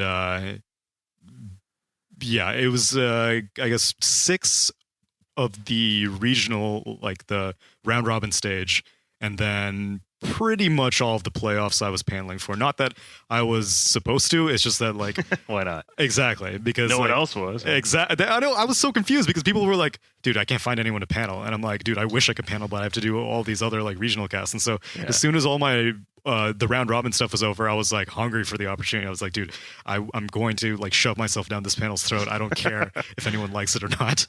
All right, so Europe. We had the results here real quickly. Team Secret, again, to really, I don't think anyone's surprised. They ended up getting the first place seed. Mm-hmm. Second place seed, though, maybe to some people's surprise. I touched on this a little bit in my first segment right there, but Planet Dog coming out of Europe. Now, this is the former Pro Dota squad, to an extent at least, minus Garter right there. But this is a team that, yes, they had to go through the open qualifiers even to get here, but my biggest thing was this kind of almost proved that Europe wasn't really the strongest region this time around in these qualifiers. Not to take anything away from a team like Planet Dog by any means, but when a team like that qualifies, that is kind of just this new coming team really trying to break out in the scene, and they end up getting that second place seed, I feel like that is indicative of something, right? Like, do you feel that way, or do you actually think Planet Dog is a legitimate team that we just all missed out on? It's kind of difficult to say, because if they were kind of maybe sponsored, then like some people have a different interpretation of that. Because I know that some people were like, oh, Penta might be able to show up, or there was some other dark horse candidate that they had. It may have been Danish Bears as well, which was most of the ex-Cloud9 squad. Yeah. And so like if Cloud9 was still in the qualifiers and Cloud9 qualified, then would people be like, oh, okay, well then, you know, that's legitimate because it's a legitimate organization or something like that. So I can also see where some people are coming from, but I definitely think that at most Planet Dog can compete with... I don't think they're going to like totally burn out the actual TI. Okay. Which is, I think, whenever some South American teams qualify, immediately some people's first mentality is just like, well, grasp on last place. Exactly. It's like this is some sort of charity invite or something like that. Yeah. And even that perception is starting to change with SG Esports at Kiev. So it happened. So I definitely, during the round robin stage of the qualifiers, I was like, this is not very good Dota that I'm watching right now. And so I was initially very skeptical, but by the time playoffs rolled around, Planet Dog looked like a consistently performing team, that it wasn't just like they bumbled their way into first place or something. Okay, so so I want to touch on what you kind of got at there a little bit as far as the group stages as a whole. So were you impressed at moment? Like, what was Secret at least impressive, or was it just overall pretty sloppy play, would you say, from Europe? Secret impressed me in the sense that they were the only team in the entire region that was picking their heroes. There was even by the end of the playoffs, it definitely seemed like a meta was emerging in each respective region. Like Sand King was like almost ignored entirely in EU, which is just so confusing to me because I play in NA. I am more familiar with NA than I was EU, and I'm more familiar with SEA in China than EU. EU is honestly actually like one of my least read up on regions before this event. But Sand King was completely uncontested. Lena was nearly uncontested. Nightstalker was a massively important pick, almost always first phase pick or ban. Yep. It's just it was more distinct than I was expecting because more often than not, these regions will kind of homogenize by the end of the qualifiers. But it seemed that everyone was more focused on their own thing, whereas Secret were just like they have such a wide hero pool. I was seeing like roaming Yapzor Zeus, which was no other team was doing that.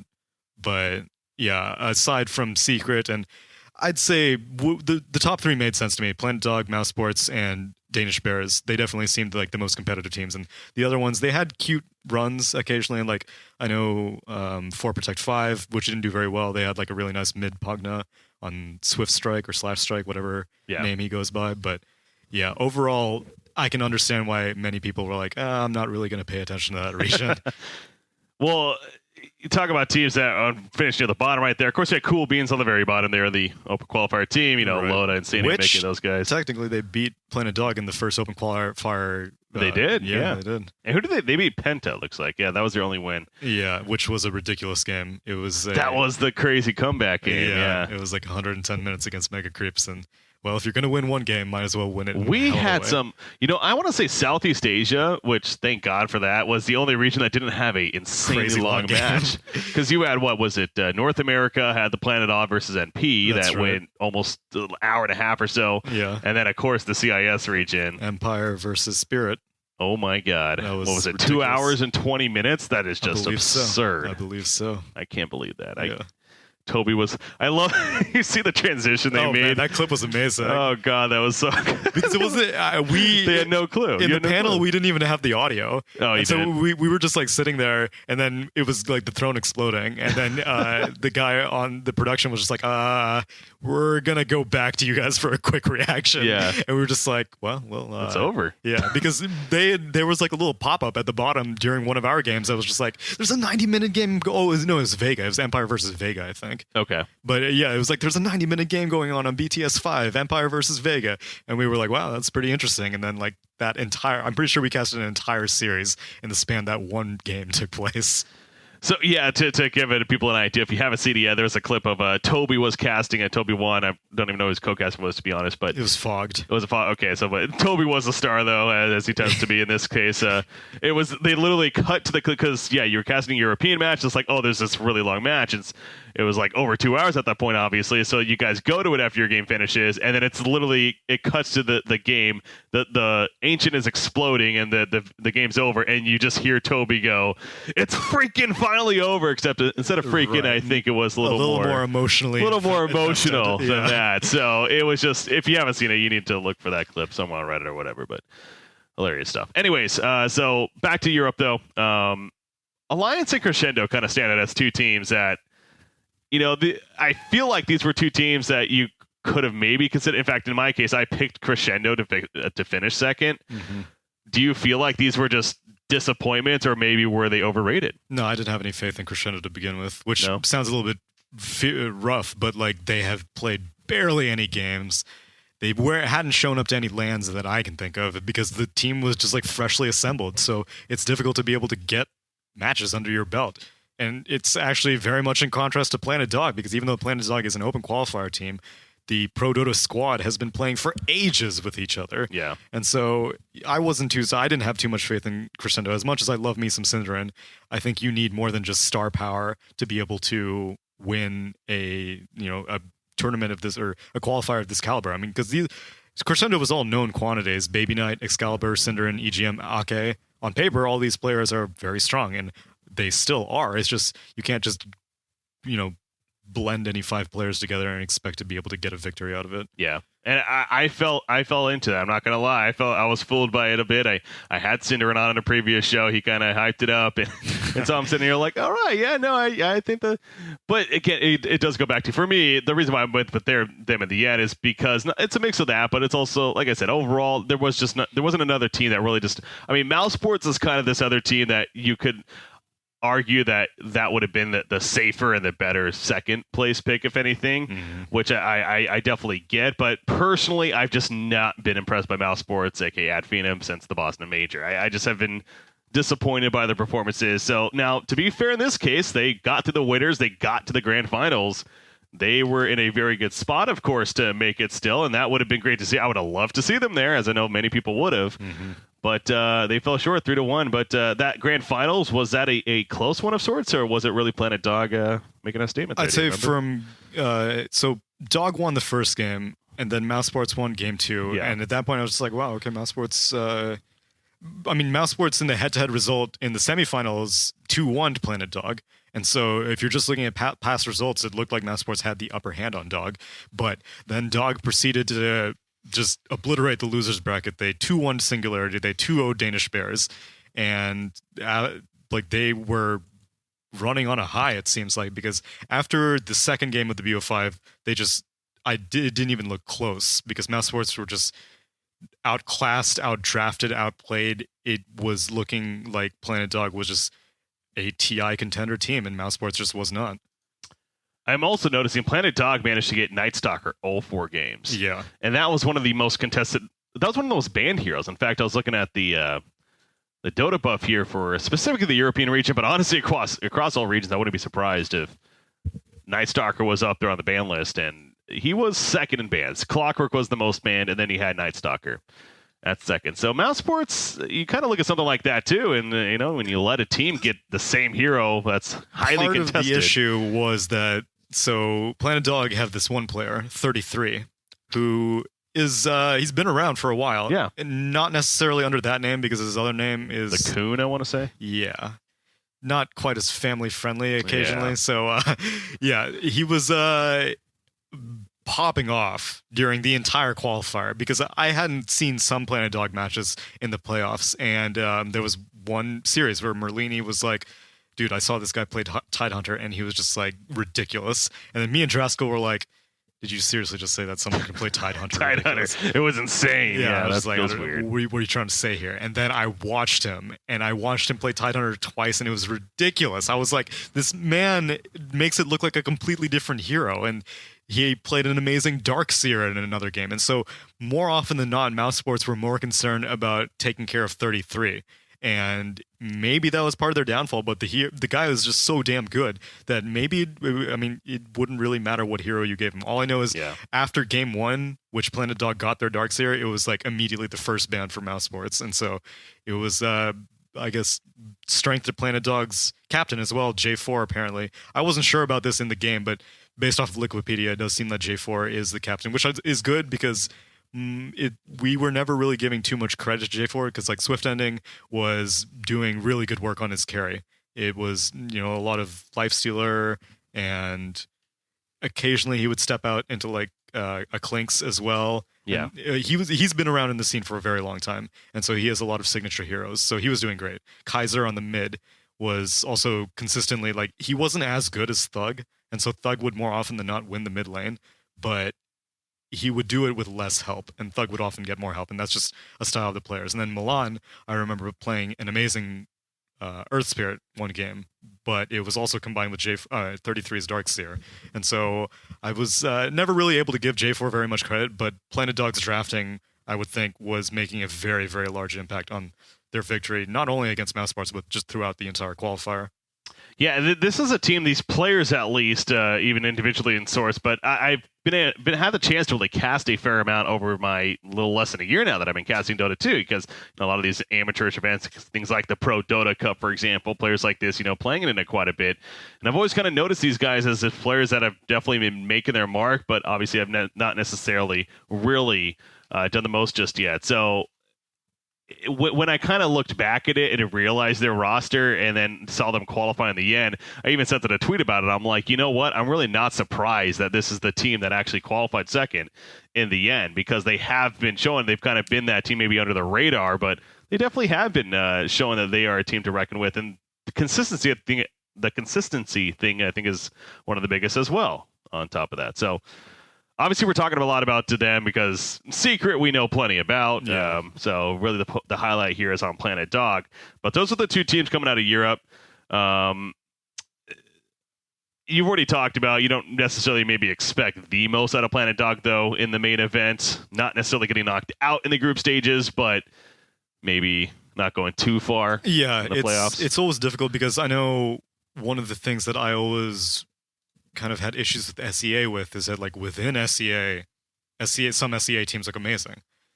Like Clutch Gamers were winning qualifier after qualifier, and then they show up to Manila and they just don't really perform. And so to an extent, I think EU might be dipping into that territory where like in their own little bubble, sometimes a team like Planet Dog can look really good. But when you put them up against different regions with different picks, you put them up against tier 1 teams, then things start looking a little more shaky. At the minimum, I at least think that 33 is going to start being looked at by... Because I think tier 1 offlaners are very difficult to come by. And you just don't really see the kind of... Like, as an offlane player, it's very difficult to make a name for yourself because you oftentimes need a team that can take advantage of your capabilities. Like a really good mid player can look good no matter what his team is. A really good carry player can oftentimes, like, you know, even with like bad support, you look even better because you're like, dude, this guy got killed in his mid lane. I mean, his safe lane, he didn't have any wards, but somehow he's still coming back. Yeah. And offlaner, it's much harder to make that kind of name for yourself, but I am looking forward. I said this at the very end of the qualifier. I'm looking forward to the world taking a look at 33 specifically. And I don't want to not give credit to the rest of Planet Dog, but based off the qualifier performance, he's definitely the best player in my opinion. Secret, on the other hand, was this a team that did they encourage you even more as far as going into the main event now with this qualifier run, or were there things that you are a little worried about their possible play at the main event after seeing them in the regionals here? Yeah, so this was a question also asked to Merlini during the panels, and he was like, OD Pixel was saying, what did you think of Secret based off of this performance? Like, did they deserve an invite, or was it legitimate that they didn't get an invite? And Merlini, like me, was like, this actually lessened my confidence in Secret because the qualifier did not look as easy for them as it should have, or as some people claimed it should have, which for me, I wasn't too surprised that Secret just didn't like face roll everything because the team is kind of streaky in a sense, and the Kiev result is definitely the epitome of that, in that they're like group stage kings, but like, you know, it seems that at moments it's just not there. Like the team is not being Team Secret. But this qualifier made me seem like, you know, they're not as bulletproof as the EU region may make it seem. Or maybe it's credit to the other teams that they're catching up. Well, my only counter to that of a sort is it's a gauntlet. I mean, we're talking about 2 days of just you're playing 9 games of Dota, each game against a different team, you know, coming at you game after game. And you do kind of wonder. I mean, the teams that did get invited, you know, say you throw Virtus Pro even into CIS, would they really go 9-0? I think the main reason why I think that that's the benchmark is because there have been times where like EG was technically an open qualifier team at one point. And many people were like, dude, what if they get like cheesed out during the opens or something like that? And there's no EG and they can't go to TI just because they forgot to roster lock. But they made it look easy. Yeah. They made it look like a joke, and they took their slot with confidence. Whereas I can't say the same for Secret. Okay. CIS, dabble into that just a little bit here real quickly. As far as the team that's coming out of CIS, of course, Empire. Now, like I said from the beginning, this is a team that I actually ended up picking first myself in the compendium. I still stand by, you know, even after it played out now, like this was probably the toughest region in the sense that there was only one spot, especially. There's very good teams in this region, and to only have one spot almost kind of sucked in a lot of ways. But Empire, the team that breaks out at the end, they actually beat Spirit in the grand finals right there, 3-0. Team Empire coming out, expected, surprised. I'd say it's pretty expected. More often than not, Team Empire has been consistently gate-kept by VP, that they're never really able to have that opportunity to be like, either they'll be gatekept by VP, or it's just like they're lumped into EU also, And so they have to compete with all these other EU teams, and they'll often lose to teams like Pro Dota when they were Pro Dota and stuff like that, because it's, I guess, rare for a pure CIS qualifier to occur. And if you take VP out of the mix, I definitely think that Empire is a solid second place. I was very shocked after day one when M19 was topping the charts. I was just like, dude, I've things are looking very, very strange. I mean, shout out to Funnick, I guess, but I was a little bit surprised by that. And I guess the closest third place that many people were hoping would be third place was Na'Vi, but that was kind of based off of a lot of optimism that, occasionally Na'Vi goes Super Saiyan and they will beat teams that you're like, this is looking like a different Na'Vi.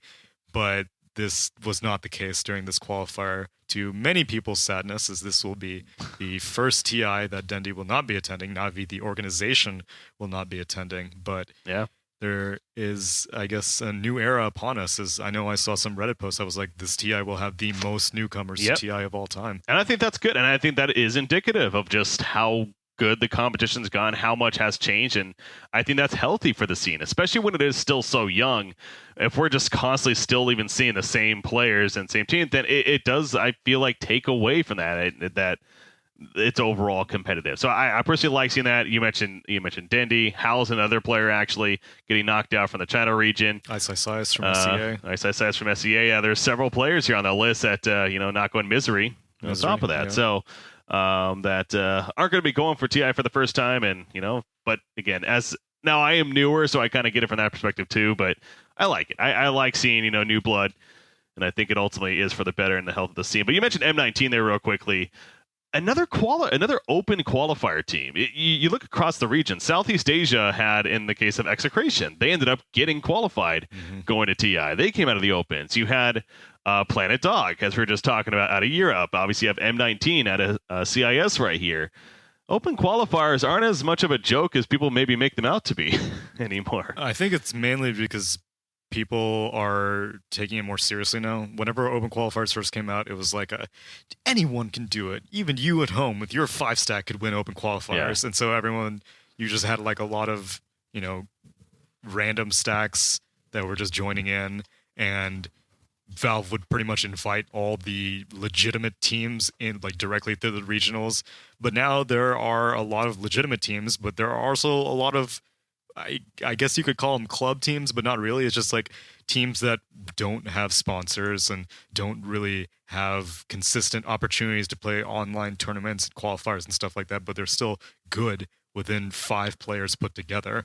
And so, the open qualifier scene is becoming more and more contested. And I would not be surprised if moving forward, a lot of organizations who don't respect the roster lock might fall victim to, that happened in China. A lot of Zhao 8 Dango, maybe 3 years ago, Dango would have easily strolled into the regionals. That was not the case this year. They got to the finals in one of the opens, but did not make it in the end, and that's not surprising to me. Well, and then on top of that, eHome Keen actually was an open qualifier team too. Yeah, that's right. There was another one. So other than what, South America and North America, the open qualifier teams actually had pretty good runs right there. Yeah. In the end, I'm double checking on South America. Mad Kings actually made it to the playoffs, and they were an open. Well, okay, South America though, they had 7 teams that came out of the open qualifier. Yeah, that's true. So, and Midas Club Elite technically was as well. So, well, basically every region but North America. It goes back to that point, as you're just making right there, and very well put, that these open qualifiers aren't necessarily a joke by any means. It's definitely something that can determine even an eventual spot, as we saw in the case of a team like Execration, for example. So, well, Tsunami, I want to thank you for joining me as always. It was a long week here, but you made it. You feel good, ready to go home now, prepare the next month to watch some TI coming up. Yeah, I guess so. It was definitely a big learning experience. I have a lot of VODs to review because the days were so long that in my mind before I came here, I was just like, okay, so I'm gonna show up and then I'm going to mess around on the fun stream for a little bit, which also, like, shout out to BTS. I very much enjoyed the environment that they created here, that, like, I didn't want to go back to my hotel. I was like, I have to sleep. They're good at that. There are too many things going on here, and I wish I could, like, stick around, but I'm going to, like, look like an idiot tomorrow if I cast on, like, 1 hour of sleep. And so I was like, the only reason I have to go back to my hotel is because of my obligations to be a professional caster.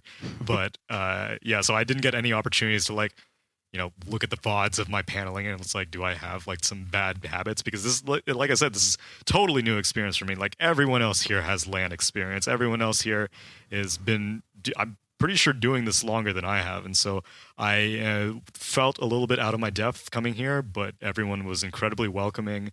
The community was very welcoming, and I'm definitely feel like I learned a lot from this entire opportunity and experience. MDL's next week. Oh, yeah, that's right. That's going to be coming up. I can't believe we're going right into this is a big event. I was just pulling it up. So, I mean, if you don't mind, let's look whenever my quickly. timeline was messed up, I was, like, actually processing MDL to be one of those tournaments to determine who the direct invites are going to be. And, like, I would always include them in the list. I was like, there's Epicenter, Summit, and MDL. And then, like, I was like, wait a second, MDL's after. MDL's after. But again, here we are. We just finished regionals, and literally this coming week, in fact, it starts July 5th, I want to say. That's going to be this coming Wednesday. Real quickly, guys, I mean, we look at this roster of teams. IG, Newbie, OG, EG. Literally 4 of the 6 teams that were invited to TI are going to be playing in this. And then you have LFY and LGD, who just 2 teams qualified, yeah. Vici, Vici had a Europe. What? Europe qualifier was canceled due to schedule. That's interesting. Well, it's going to be Vici out of Europe because that makes sense. And then Clutch Gamers, even out of Southeast Asia, and obviously Clutch, they had a disappointing run here in the qualifiers, but, they got to the playoffs. They were on the verge. They just lost to Execration in the end. Still a very good team. This is a legitimate event right here, and I'm not even sure. It doesn't even say how much the prize pool is on the Liquipedia side, at least, so it's still to be determined. The thing for me is, like, how much effort do these teams put into this tournament, really? You got to wonder, right? Because they're already going to TI, and a lot of these teams, and obviously for a team like Clutch, you're not playing for a TI nothing spot, to lose, so, really. I would think it's one of those cases that you're trying, and I actually had Fly on previously from OG, of course, to kind of talk about that idea, especially in his case, this was after they won Kiev even, so the back-to-back majors, they know they're going to TI, they're just simply using it to stay in shape, basically. Right. Prize money's nice, sure, but by no means are they going out and be like, we need to win this prize money, or we need to get first place in the MDL, or else bad things. No, their focus are the majors and TI, and that's understandable for a team like that. Yeah, and people always joke about the idea of saving strats, but, like, that is something worth considering, because whenever you're facing up against all these tier 1 teams, like, tier 1 teams often have their scrim partners, and you will experiment with these scrim partners because you are comfortable, showing these strategies off and honing them. But whenever you're facing a potential TI invitee who may eliminate you from making hundreds of thousands of dollars, then oftentimes you're like, I don't really think I should try my hardest if it's not that much on the line right now. Yeah. I think this is going to be an event for a team like LFY and LGD, though, to be fair, a team that didn't get invited to really, make a statement, if anything, that they are ones to reckon with. However, knowing that and saying that now, yes, I'm looking forward to this event already, and I'm definitely going to be watching as much as I can, but I'm not going to look too much into the results. No. If LFY wins it all, I'm not going to sit here and be like, LFY's top 4 TI7 easy. Right. Like, that's not going to happen. Exactly. So, not going to get oversold by any means, but this is exciting, and this is, what you liked. This is why I love Dota, man. This is why I love coming to the scene. It's just like, we just finished the freaking biggest qualifiers of the year, and it's like, oh, now we just got a casual MDL event with 6 of the 8 teams going to TI themselves, so. Well, Tsunami, once again, I want to thank you for joining me. So I'm sure you're going to enjoy your travels home here. Yeah, thankfully, July 4th is coming up. So yeah, not only do I have Monday off, but I also have the next Tuesday off. So some time to decompress. I think I will maybe be stepping away from Dota for a little bit. Understandable. I mean, the people here fiend like crazy. I feel bad. Jack almost. is out there right now. I feel like he told me he didn't stay up all night, but I feel like he did. No, he came in after me. All right. But, like, it was very cool to be able to play Dota with all these people who I like know commentate Dota, but at the same time, like I can only take so much. Right? I've been staring at the screen during casting for like 8 hours at a time, Yeah. and then they break out and they're like, "Dude, let's play some Dota." I'm like, "Oh God." I guess. But you feel like bad to say no, No, because exactly. like I don't want to be that guy, Yeah. but what will they think of me? No, I hear you there, man. There are some they love their Dota. They do. They love their Dota, and that's good, of course. That's not fake by any means. No, of course we, not. we all enjoyed here. All right, but again, thanks Tsunami for joining me. So, guys, that's going to do it for our coverage here of this of these couple of regions here, even a little bit more with the MDL. But thanks again, Tsunami. Of course, always a pleasure.